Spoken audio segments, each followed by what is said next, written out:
नमस्ते and welcome to बोधि अनुवाद।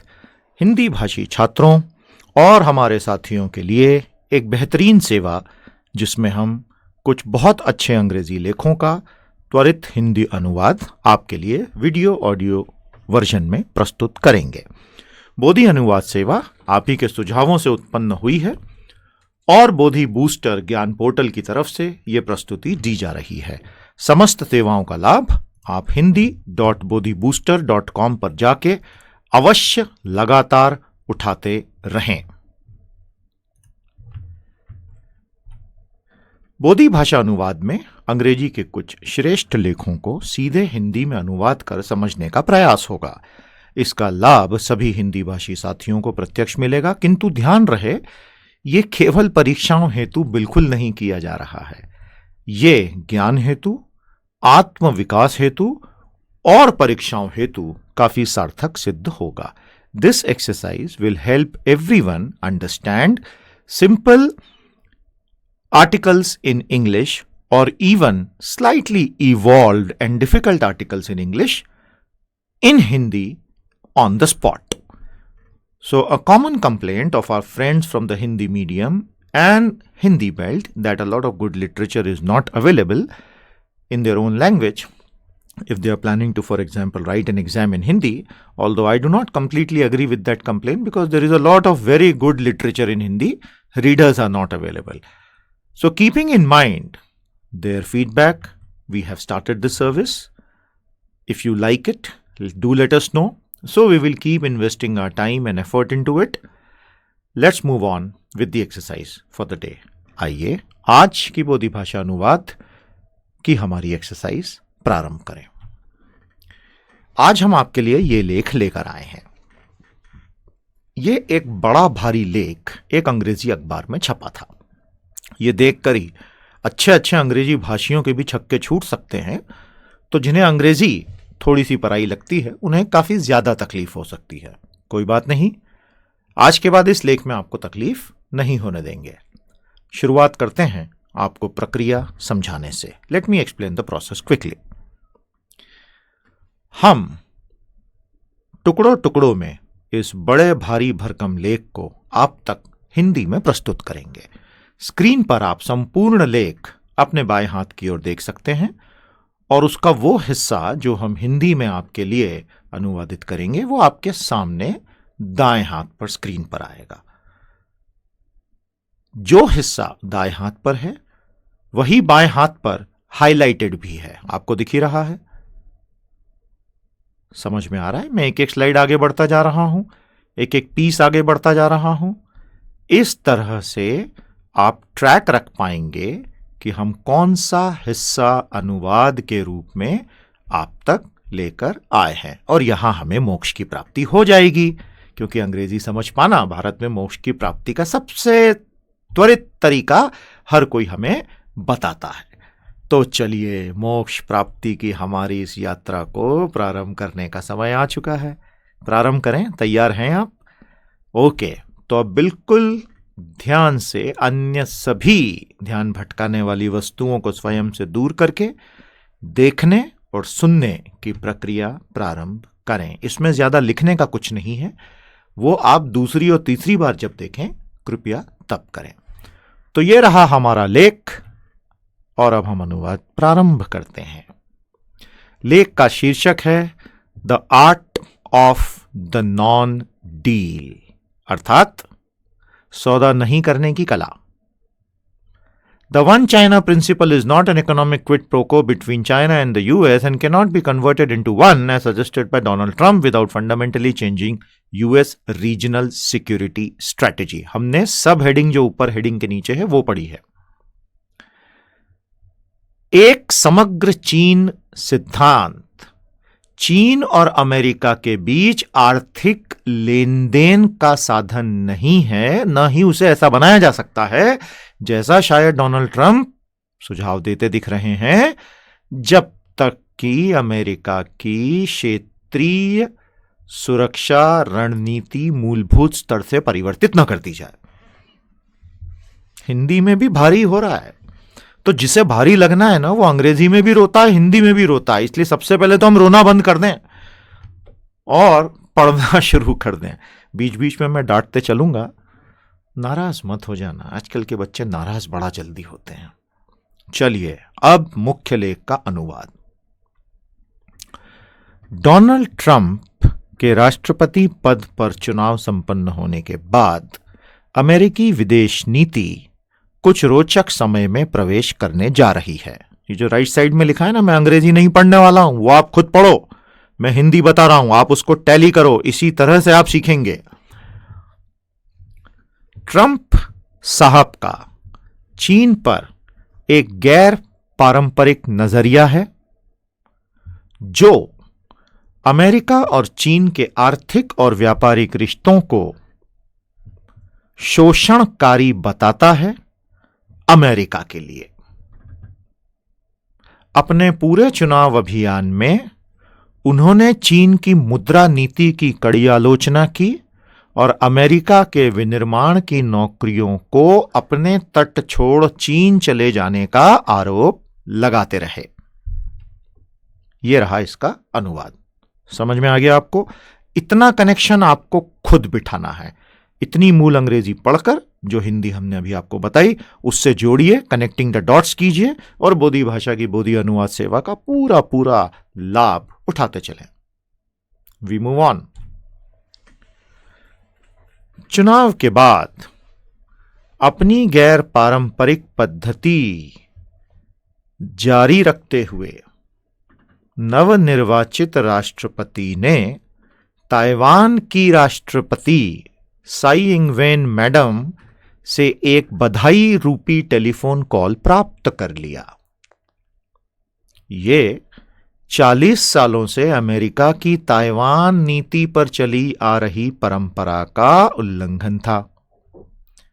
1989 से जब से वॉशिंगटन यानी अमेरिका ने ताइवान की राजधानी ताइपे से हटाकर मुख्य भूमि चीन की राजधानी बीजिंग को राजनीतिक मान्यता दे दी थी, तब से किसी भी अमेरिकी राष्ट्रपति ने ताइवान की सरकार के प्रमुख या राज्य प्रमुख से कुछ भी आधिकारिक संपर्क नहीं रखा था। निश्चित ही, जैसी की आशंका थी, इस टेलीफोन कॉल से ट्रंप साहब की खाड़ी पार की रिश्तों पर होने वाली अप्रोच को लेकर बहुत सारी शंकाएं कुशंकाएं व्यक्त की जाने लगी। उन्होंने इन्हीं सब कयासों को और आगे बढ़ाते हुए एक ट्वीट कर डाला जिसमें उन्होंने एक चीन सिद्धांत पर ही सवाल उठा दिया। उस ट्वीट में उन्होंने कहा कि मैं उस सिद्धांत को अमेरिका के लिए बेहतर व्यापारिक सौदे निकालने के लिए एक सौदेबाजी के रूप में इस्तेमाल करने का इरादा रखता हूं। समझ में आ गया?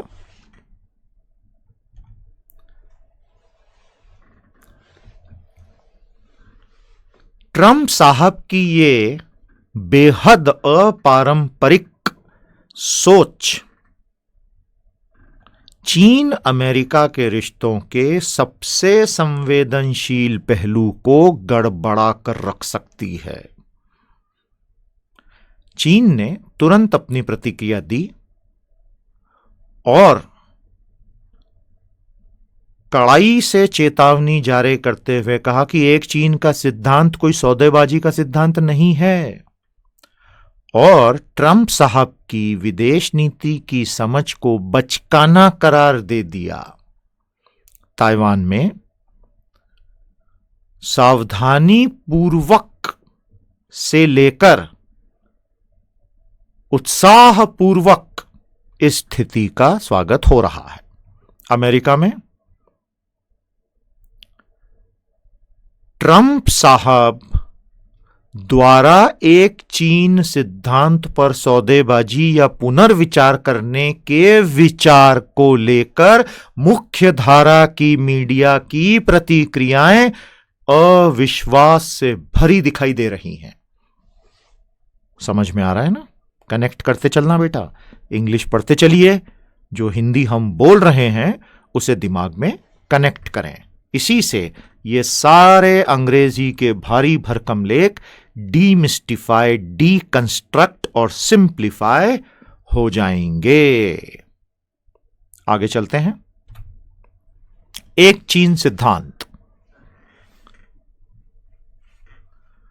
तो यदि बीजिंग के साथ एक चीन सिद्धांत पर आने वाली ट्रंप साहब की नई सरकार ने सौदेबाजी करने का प्रयास किया या पुनर्विचार करने का प्रयास किया, तो क्या क्या हो सकता है?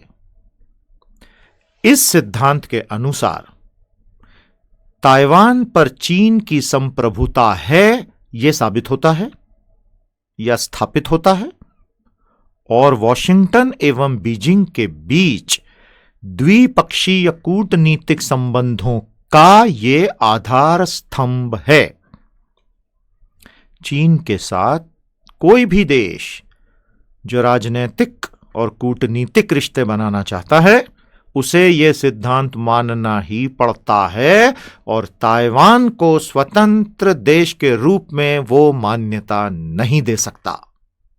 वर्तमान में 21 राज्य यानी देश ताइवान को एक संप्रभु देश मानते हैं, और इसी हफ्ते साओ तोमे और प्रिंसिपी ने कूटनीतिक रिश्ते तोड़ लिए।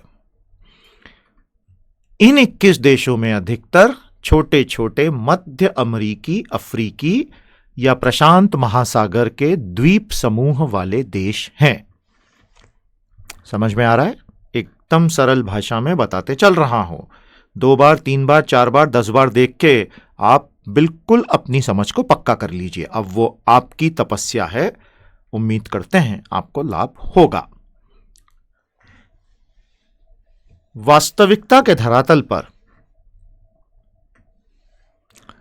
एक चीन सिद्धांत वो है जो ताइवान की यथास्थिति राजनीतिक सत्ता बनाए रखने में स्थायित्व का जरिया प्रदान करता है, और साथ ही साथ ताइवान को एक स्वतंत्र आर्थिक, नागरिक और प्रशासनिक निकाय बनकर चलने की इजाजत देता है।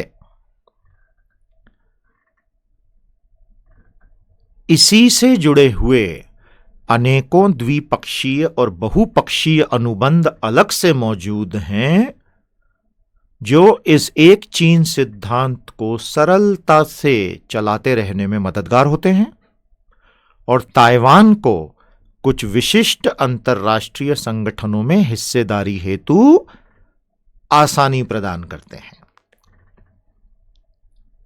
अमेरिका और चीन दोनों ने ही इस स्थायित्व प्रक्रिया को बरसों तक बनाने में काफी भारी राजनीतिक पूंजी का निवेश किया है।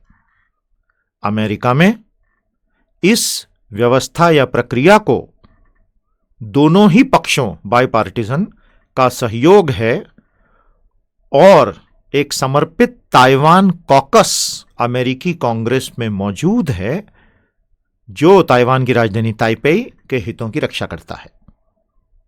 यह अमेरिकी कांग्रेस में मौजूद दूसरा सबसे बड़ा कॉकस है।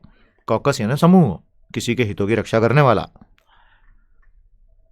अमेरिका अपने ही एक कानून से भी बंधा हुआ है, जिसका नाम है ताइवान संबंध अधिनियम, TRA, ताइवान रिलेशंस एक्ट, कि वह चीन के साथ सैन्य झड़प होने पर ताइवान को सहयोग देगा।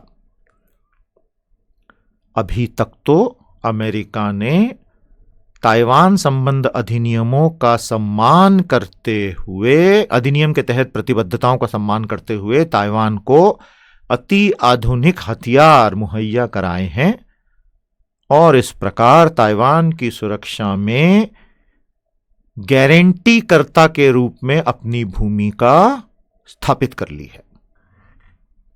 समझ में आ रहा है? बाद में आप चाहें तो पूरा लेसन दोहरा सकते हैं। 1989 से ताइवान को अपनी अंतरराष्ट्रीय लिविंग स्पेस यानी आवास स्थल पर बार बार सौदेबाजी करनी पड़ी है, लेकिन ताइवान स्वयं ने एक चीन सिद्धांत का सम्मान किया है। ऐसा इसलिए है क्योंकि अमेरिका ने उसे यह समझा रखा है कि इस सिद्धांत के हनन से अमेरिकी हितों को कोई लाभ नहीं होगा। वर्तमान में ताइवान के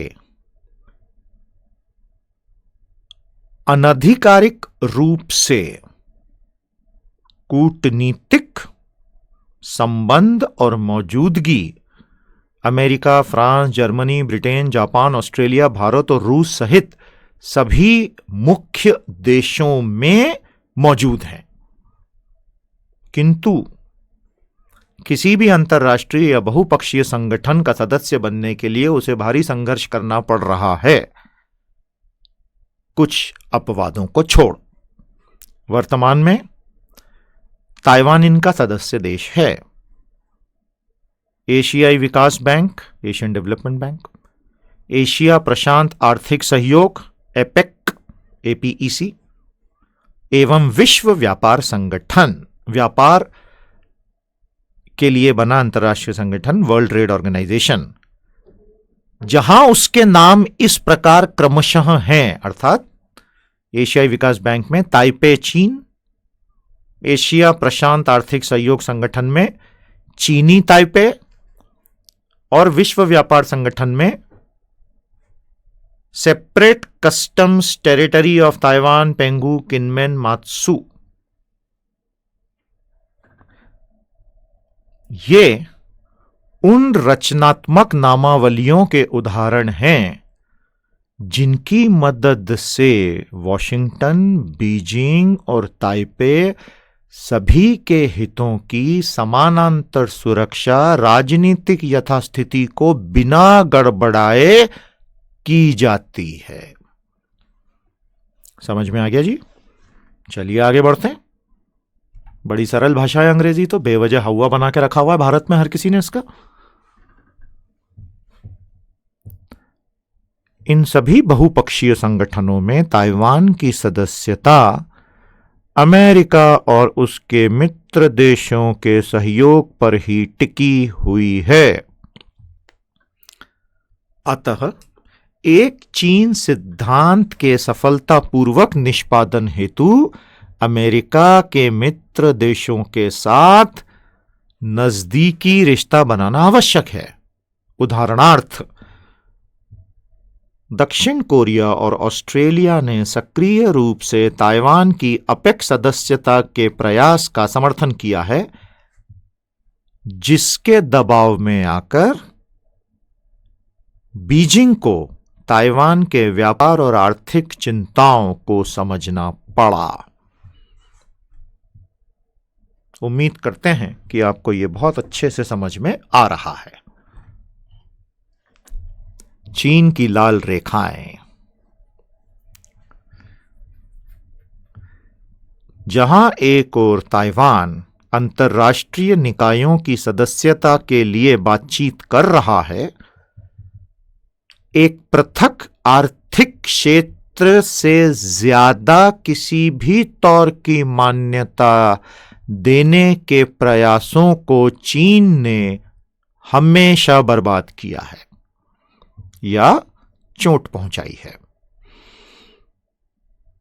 उदाहरणार्थ, ताइवान द्वारा विश्व स्वास्थ्य संगठन WHO या विश्व स्वास्थ्य असेंबली से जुड़ने के मुद्दे, जहां एक और विश्व स्वास्थ्य असेंबली या सम्मेलन से जुड़ने के ताइवान के प्रयासों को इस वर्ष के प्रारंभ में अनुमति मिली,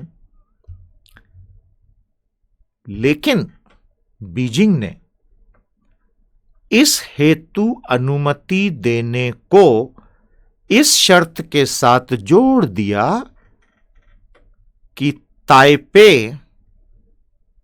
1992 के समझौते को या कंसेंसस को मंजूरी दे दे। मान्यता दे दे। 1992 का समझौता वो वर्तमान ढांचा है जो खाड़ी पार संबंधों को परिभाषित करता है और दोनों पक्षों के बीच यानी चीन और ताइवान के बीच अधिक आर्थिक सहयोग की मांग करता है। वो ये विशिष्ट रूप से कहता है कि ताइवान की खाड़ी के दोनों ओर रह रहे चीनी एक ही चीन का हिस्सा हैं, लेकिन वो एक चीन की परिभाषा हर पक्ष के लिए अलग अलग छोड़ देता है। ताइवान में सत्तारूढ़ डेमोक्रेटिक प्रोग्रेसिव पार्टी ने पारंपरिक रूप से 1992 समझौते को समर्थन देने में कम रुचि दिखाई है जब हम उसकी तुलना करें विपक्ष की कुओमिंतांग के साथ। राष्ट्रपति साई इंग वेन जो डीपीपी की हैं, उन्होंने कहा है कि ताइवान समझौता खाड़ी पार संबंधों हेतु होना चाहिए, लेकिन 1992 के समझौते को सार्वजनिक रूप से मान्यता देने से वो हमेशा रुक जाती हैं। चीन इसी वजह से उनका आलोचक रहा है और चीन ने यह स्पष्ट रूप से कहा है कि 1992 के समझौते पर स्पष्ट रूप से दोनों पक्षों द्वारा सहमति दर्शाई जानी चाहिए। जनवरी 2016 में सत्तारूढ़ होने के बाद से ही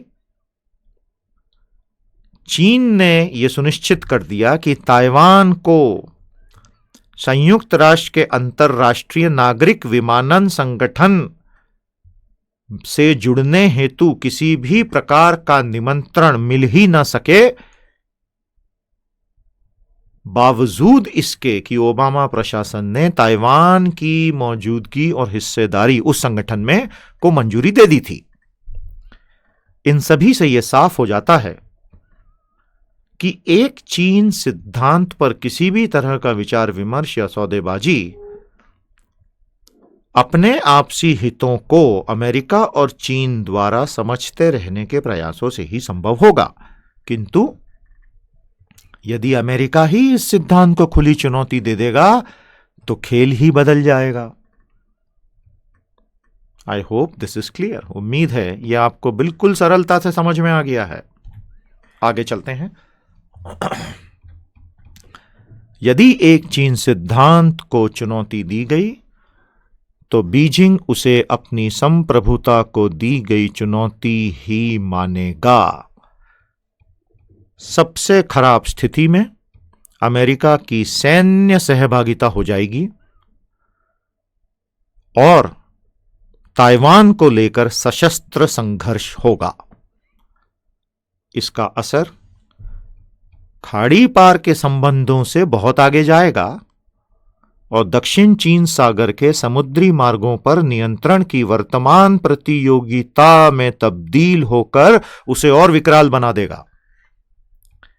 यदि शक्ति प्रयोग की जरा सी भी भनक चीनियों को लगी तो दक्षिण चीन सागर में वे अपनी मौजूदगी बहुत बढ़ा देंगे, जहां पिछले 1 वर्ष में उनकी सैन्य मौजूदगी वैसे ही बहुत हो गई है। यहीं जाकर इस क्षेत्र के अमेरिकी मित्र जापान, दक्षिण कोरिया और ऑस्ट्रेलिया को एक साथ एक ही मंच पर लाना होगा, क्योंकि इन्हीं समुद्री मार्गों से सुनिश्चित होती है उनकी ऊर्जा और व्यापारिक पारगमन की आवश्यकताएं।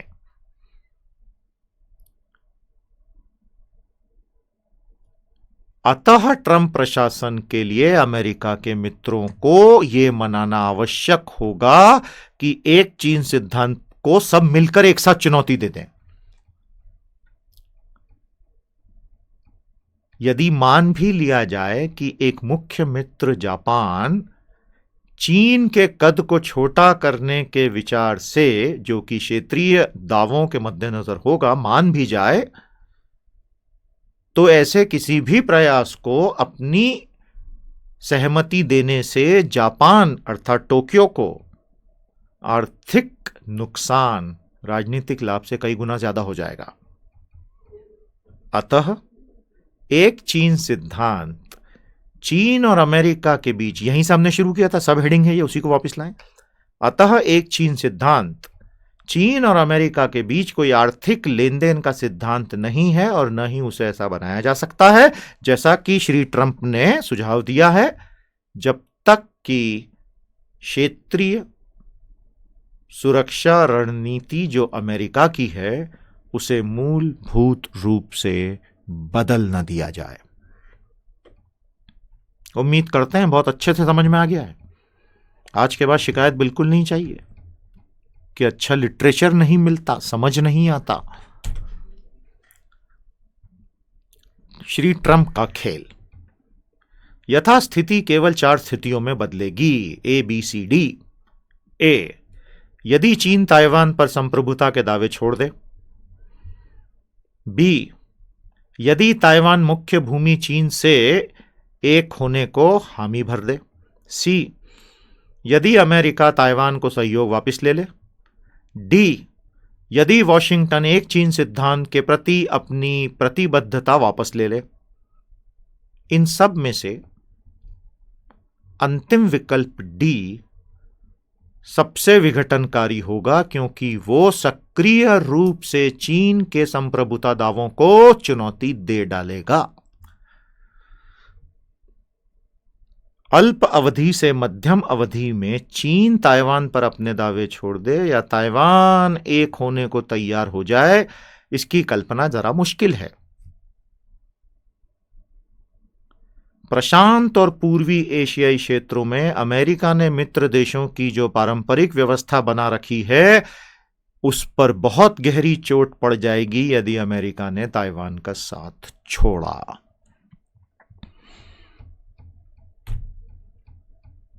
अंतिम हिस्सों की तरफ बढ़ रहे हैं। तो ये खेल जो ट्रंप साहब चीन के साथ प्रस्तावित कर रहे हैं, ये पलटवार सिद्ध न हो जाए।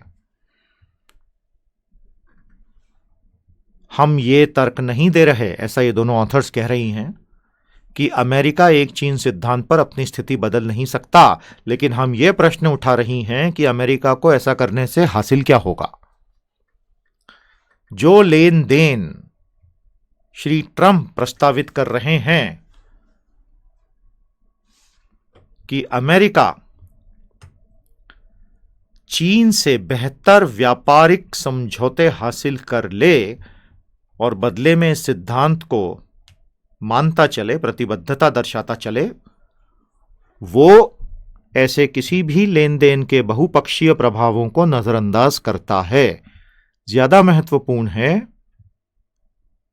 कि चीन द्वारा ताइवान पर संप्रभुता के दावे को यह खतरनाक तरीके से कम करके आंकता है। I hope this is very clear. You are listening to Bodhi Bhashas, Bodhi Anuvad, brought to you by Bodhi Booster Knowledge Portal.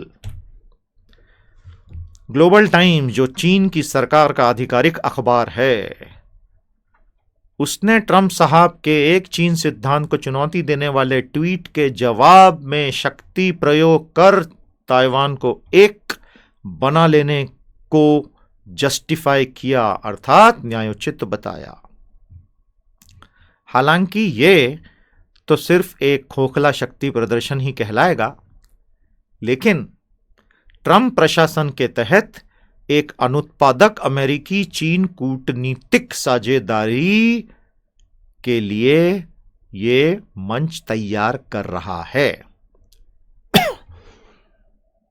और निश्चित तौर पर इससे श्री ट्रंप चीन से बेहतर व्यापारिक सौदे ले ही नहीं पाएंगे। दरअसल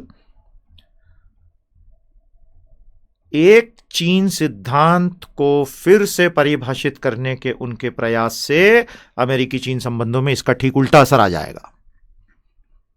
अंतिम हिस्सा। राष्ट्रपति बराक ओबामा ने नवनिर्वाचित होने वाले राष्ट्रपति ट्रंप को एक चीन सिद्धांत से उपजी समझ को उलट कर रख देने के संभावित खतरों के प्रति आगाह कर दिया है। इस बात में बहुत शंका है कि श्री ट्रंप द्वारा प्रतिपादित पहले अमेरिका का पृथकतावादी सोच अमेरिका के राजनीतिक या आर्थिक हितों को पूर्वी एशिया क्षेत्र में जरा भी आगे बढ़ा पाएगा। दरअसल इस क्षेत्र में अमेरिका की मौजूदगी से पैदा दीर्घावधि के सामरिक और आर्थिक हितों को ही यह चोट पहुंचा देगा, क्योंकि अमेरिका के मित्र देश ट्रंप प्रशासन की अनिश्चितताओं का लाभ उठाने के लिए दौड़ पड़ेंगे। यह लेख संपूर्ण हुआ। तो इस पूरे लेख में हमने कदम दर कदम, पैराग्राफ दर पैराग्राफ अच्छे से एक एक वाक्य को सरल हिंदी में समझने, समझाने, सीखने, सिखाने का एक छोटा सा प्रयास किया है। आपको यह प्रयास कैसा लगा? आपको इससे क्या लाभ हुआ? आप हमें कमेंट्स में अवश्य बताएं। वेबसाइट है bhasha.bodhibooster.com। उस पर यह आर्टिकल जहां है, वीडियो जहां है, उसके नीचे की कमेंट थ्रेड में हमें बताएं, ताकि हम और इसे कैसे बेहतर बना सकें वो समझ सकें। कृपया ध्यान दीजिए, हम इसमें अंग्रेजी नहीं पढ़ेंगे, वो आपको खुद करना है, और न ही हम इसके कठिन शब्दों के अर्थ यहां कुछ बताएंगे। इस पूरी प्रक्रिया का अर्थ केवल अंग्रेजी का हिंदी अनुवाद, ताकि आपको अच्छा लिटरेचर एक्सेसिबल हो जाए। हमारी साइट पर आकर हमें अवश्य बताएं, थोड़ा हमारा भी उत्साहवर्धन कर दें। साथ ही साथ बोधि समाचार और एनालिसिस संक्षिप्त व सारगर्भित का रोजाना पूर्ण लाभ लेते रहें news.bodhibooster.com पर, जो आप तक लेकर आए हैं hindi.bodhibooster.com। बोधि भाषा सरल, सहज और उपयोगी पद्धति से अंग्रेजी सीखने व सिखाने के पोर्टल की तरफ से फिलहाल इतना ही। अब आप हमें इजाजत दीजिए, बहुत जल्द फिर अगला पाठ लेकर हम हाजिर होंगे। नमस्ते, जय हिंद।